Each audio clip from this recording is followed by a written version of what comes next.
Hello student, तो कैसे हैं आप सभी। यदि आप इस चैनल पर नए हैं तो चैनल को लाइक शेयर और सब्सक्राइब करें और बेल आइकन को प्रेस करें, जिससे कि आने वाली नई वीडियो की नोटिफिकेशन आपको मिलती रहे।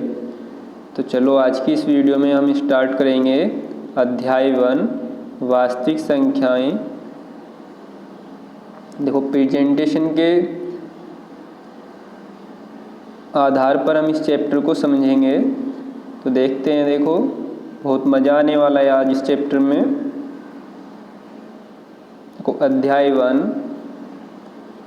वास्तविक संख्याएं, इंग्लिश में हम इसको बोलते हैं रियल नंबर्स।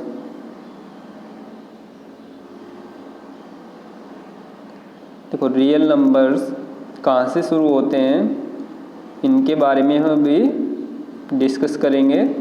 तो सबसे पहले हमारे आते हैं प्राकृतिक संख्याएं। They are called natural numbers.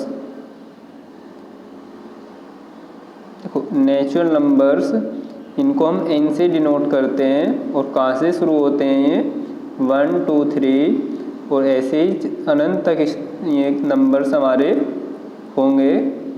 इसके नेक्स्ट जो होंगे हमारे, देखो पूर्ण संख्याएं होल नंबर्स,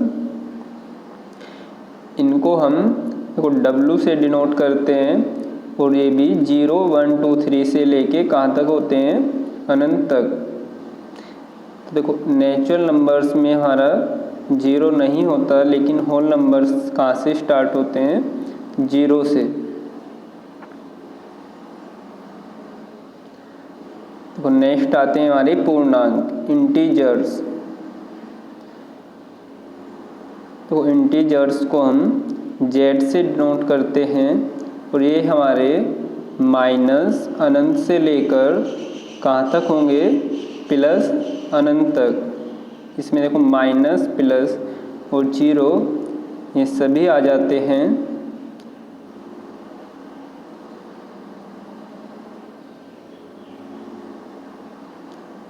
इससे नेक्स्ट देखते हैं अभी। देखो, पूर्णांकों को 2 भागों में बांटा गया है।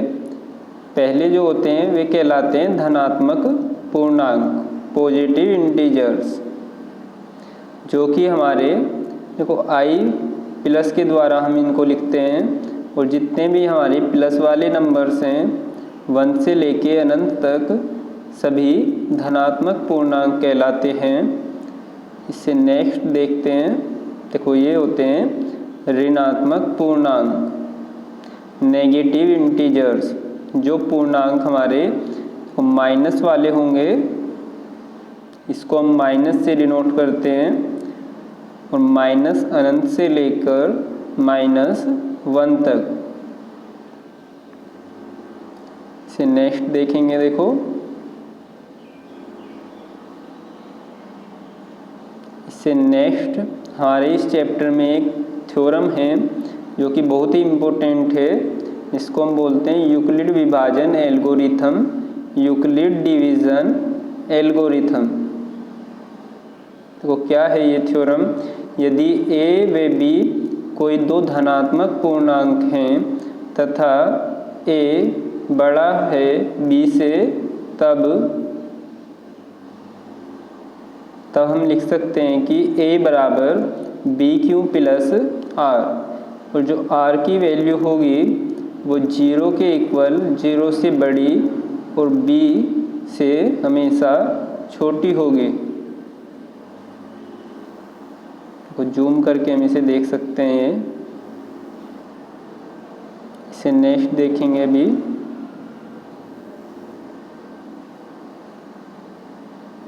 देखो, परिमेय संख्याएं, रेशनल नंबर्स, कौन से होते हैं रेशनल नंबर्स। तो यदि कोई संख्या P/Q के रूप में लिखी जा सकती है, अर्थात देखो लिखा हमने कैपिटल Q बराबर P/Q, जहाँ PQ पूर्णांक और सहभाज्य हैं और Q नॉट इक्वल टू 0।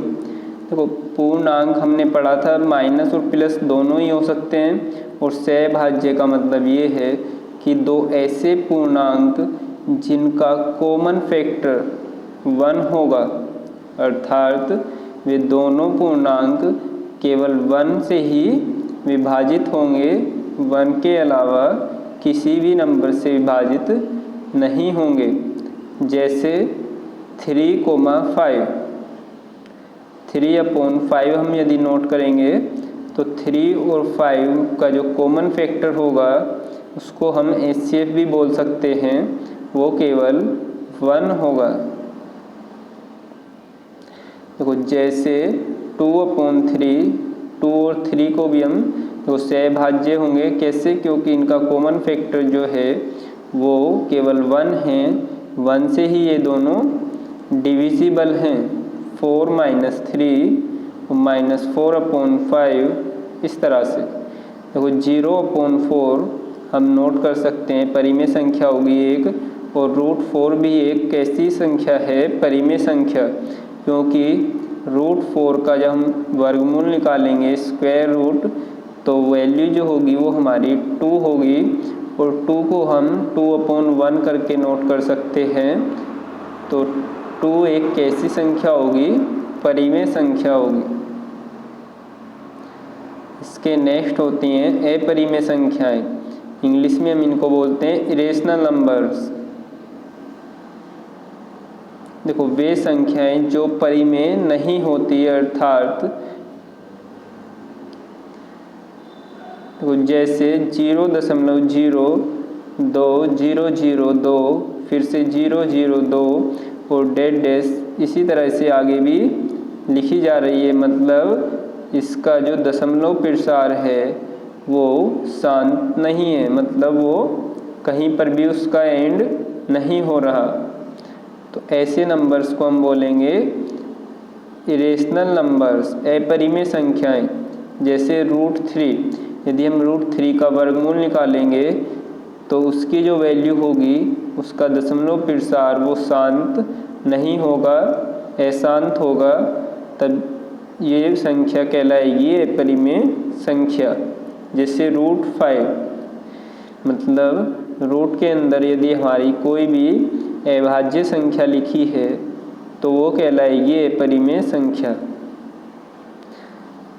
और कोमा पाई, देखो पाई भी एक अपरिमेय संख्या है, क्योंकि पाई की वैल्यू जो होगी वो दशमलव प्रसार जो होगा पाई की वैल्यू का वो अशांत होगा। तो किन्हीं दो धनात्मक पूर्णांक a व b के लिए तो यदि हम उनका HCF निकालें और LCM निकालें और HCF और LCM की मल्टीप्लाई करें तो वो बराबर होगा उन संख्याओं की मल्टीप्लाई के बराबर। या हमें देखो HCF निकालना है दो संख्याओं का और उनका गुणनफल हमें दिया हुआ है और LCM भी इसमें दिया हुआ है क्वेश्चन में।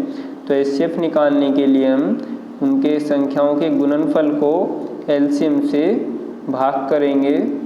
या देखो HCF दिया हो और गुणनफल दिया हो संख्याओं का और LCM हमें निकालना है, तो LCM निकालने के लिए गुणनफल को HCF से भाग करेंगे।